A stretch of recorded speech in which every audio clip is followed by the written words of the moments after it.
శ్రీరామచంద్రమూర్తి మనకి 4 నేర్పుతారండి. First one, ఎంత కష్టమైనా సరే అనుకున్నది సాధించాల్సిందే. సీతమ్మవారిని వెతికి పట్టుకోవటం చాలా కష్టమైంది, కానీ ఆయన వదల్లా.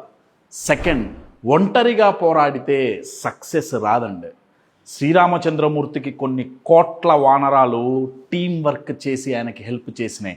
మన ఐడియాని నచ్చి మనతో మన గోల్ అచీవ్ చేసేంత వరకు ట్రావెల్ చేయటానికి నలుగురిని ఇన్స్పైర్ చేసి మోటివేట్ చేసిన వాడే నాయకుడు అండి. అది చాలా గొప్ప నాయకత్వ లక్షణం.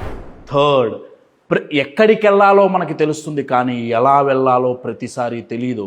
సముద్రంలో వెళ్ళటానికి దారి కనపల్లా, దారి సృష్టించుకున్నారు.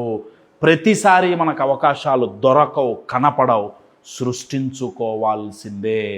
ఫోర్త్, ఇంత కష్టపడి మీరు గోల్ దగ్గరికి వెళ్ళేటప్పుడు 10 తలల రావణాసురుడు మీకు మీ గోల్కి మధ్యలో నిలబడతాడు. ఆ 10 తలల రావణాసురుడే మీ లోపల ఉండే భయం కావచ్చు, అపనమ్మకాలు కావచ్చు, లేకపోతే మిమ్మల్ని డిస్కరేజ్ చేసి డిమోటివేట్ చేసే సొసైటీ కావచ్చు.